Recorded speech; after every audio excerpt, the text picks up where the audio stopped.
नमस्कार मित्रांनो, मी डॉक्टर संतोष पाटील. मी एक वॅस्क्युलर इंटरव्हेन्शनल रेडिओलॉजिस्ट आणि एंडोव्हास्क्युलर स्पेशलिस्ट आहे. तर आजच्या व्हिडिओमध्ये आपण व्हॅरिकोज व्हेन्सबद्दल माहिती जाणून घेऊ. तर व्हॅरिकोज व्हेन्स म्हणजे नेमकं काय? तर पायामध्ये बऱ्याच वेळा आपल्याला फुगलेल्या, वेड्या वाकड्या, हिरव्या, निळ्या किंवा काळ्या कलरच्या व्हेन्स दिसतात किंवा शिरा दिसतात. त्यांना आपण व्हॅरिकोज व्हेन्स असं म्हणतो. तर या व्हॅरिकोज व्हेन्स नेमकं होतात कशामुळे? तर या व्हेन्स नॉर्मली पायातलं अशुद्ध रक्त हृदयाकडे परत घेऊन जातात, जेणेकरून या रक्ताचं शुद्धीकरण आपल्या फुफ्फुसामध्ये होऊन परत ते रक्त आपल्या सर्क्युलेशनमध्ये येईल. तर या व्हेन्सना हे अशुद्ध रक्त हृदयाकडे गुरुत्वाकर्षणाच्या विरुद्ध वरती ढकलावं लागतं. तर त्यासाठी या व्हेन्समध्ये वॉल्स असतात, जे हे रक्त फक्त वरच्या दिशेने गुरुत्वाकर्षणाच्या विरुद्ध ढकलत असतात. पण काही कारणामुळे या वॉलचं किंवा झडपांचं काम जेव्हा बरोबर होत नाही किंवा या झडपा डिस्फंक्शनल होतात, तेव्हा हे रक्त गुरुत्वाकर्षणाच्या शक्तीमुळे या व्हेन्समध्ये खेचलं जातं आणि त्या व्हेन्स किंवा शिरा फुलतात किंवा फुगतात आणि त्यांनाच आपण व्हॅरिकोज व्हेन्स असं म्हणतो. तर बऱ्याच अंशी व्हॅरिकोज व्हेन्स या जेनेटिक किंवा अनुवंशिक असतात. जर आपल्या फॅमिलीमध्ये, कुटुंबामध्ये कोणाला व्हॅरिकोज व्हेन असतील तर त्या कुटुंबातल्या सदस्यांनाही व्हॅरिकोज व्हेन होण्याची शक्यता जास्त असते. जर तुमचं काम एकाच ठिकाणी उभं राहण्याचं असेल, एकाच ठिकाणी बसण्याचं असेल किंवा जर तुमचं वजन जास्त असेल तरी सुद्धा व्हॅरिकोज व्हेन्स होऊ शकतात. जर स्त्रियांमध्ये 2 किंवा 2 पेक्षा जास्त प्रेग्नन्सी झाल्या असतील तरी सुद्धा व्हॅरिकोज व्हेन्स होण्याची शक्यता असते. पायाचं काही ऑपरेशन झालं असेल किंवा पायाला फ्रॅक्चर झालं असेल तर फ्युचरमध्ये आपल्याला व्हॅरिकोज व्हेन्स निर्माण होऊ शकतात.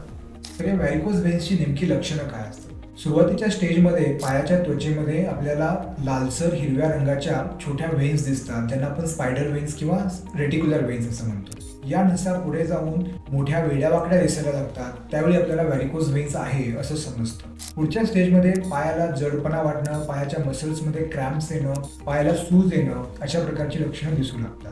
नेक्स्ट स्टेजमध्ये पायाची त्वचा जी आहे त्याच्यावरती काळे डाग येऊ लागतात, त्वचा काळी पडते, त्वचा कोरडी पडून तिथे खाज येऊ लागते आणि त्वचेचं आरोग्य खराब झाल्यामुळे तिथे जखमा होऊ शकतात. या जखमा परत परत येतात आणि ते सायकल चालू राहतं. याशिवाय या व्हेन्समध्ये बऱ्याच वेळा ब्लड क्लॉट्स होऊ शकतात, ज्याच्यामुळे तिथे दुखू शकतं आणि या व्हेन्स लाल होऊ शकतात. शिवाय या व्हेन्समध्ये ब्लड प्रेशर मध्ये असल्यामुळे या फुटून तिथे रक्तस्रावही होऊ शकतो.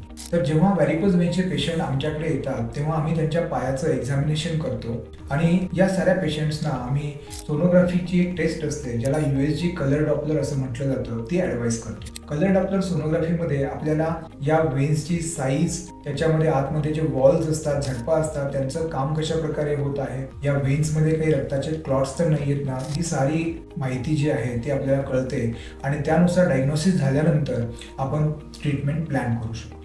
तर सुरुवातीच्या स्टेजमध्ये जेव्हा पेशंट्सना जास्त त्रास नसतो तेव्हा आम्ही मेडिकल मॅनेजमेंट किंवा कॉन्झर्वेटिव्ह ट्रीटमेंट ॲडवाईस करतो.